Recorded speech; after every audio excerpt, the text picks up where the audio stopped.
Okay, so this is a conspicuous package that has just arrived, and inside it I am expecting to find a Macintosh Color Classic or a Performa 250, basically the same thing with just a different badge on it. It purchased as broken, and I expect it to be broken, but I'm now going to open it up and find out just how broken it is. Okay. Well, my thanks go out to both Australia Post for the delivery and for the seller of this item for their packing, because it has arrived in very good condition. I'd say pretty much the same condition it was in when it left.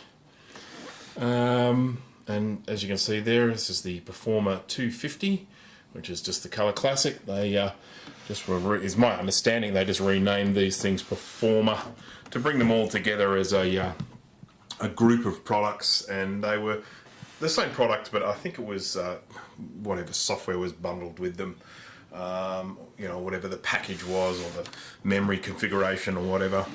So a bit of funky stuff going on there. Looks like nail polish. My guess is that someone was probably using nail polish to code their cables and with the plug holes, so that they were plugging the right plugs into the right ports. So I'm going to have fun getting that off. And there we go. So let's find out what's going on inside, which will almost definitely be an exploded battery or exploded capacitors. So let's see what we will see. Okay, logic board out. And bugger me if it doesn't actually look pretty good.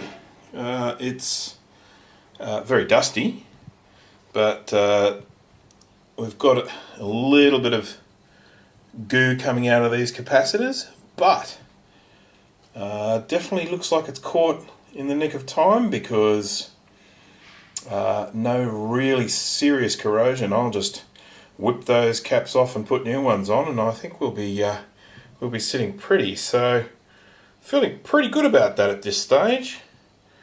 And battery still alive. I will replace that with probably a button cell battery holder, as I do with pretty much all of the Macs that I come across, because it just makes it a lot easier to drop a little CR2032 battery in rather than having to try and source these funky little batteries. So I'm just going to have a clean up and a recap, and then with a little bit of luck we'll have a functioning computer. Okay, well, I haven't cleaned this board yet, but I have gone in and replaced the caps. And I've also replaced the battery holder with a little button cell holder.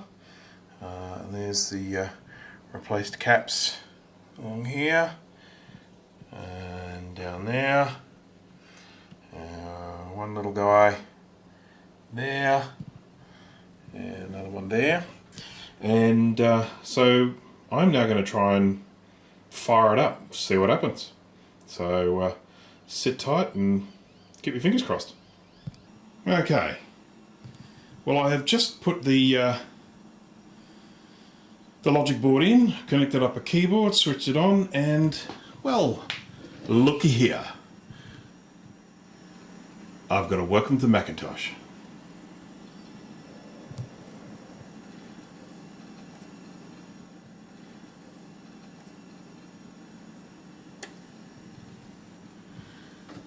The screen is a little bit on the off-center and a bit skewy and whatnot. I'm going to have to make a few adjustments there. But this is a fairly rewarding type situation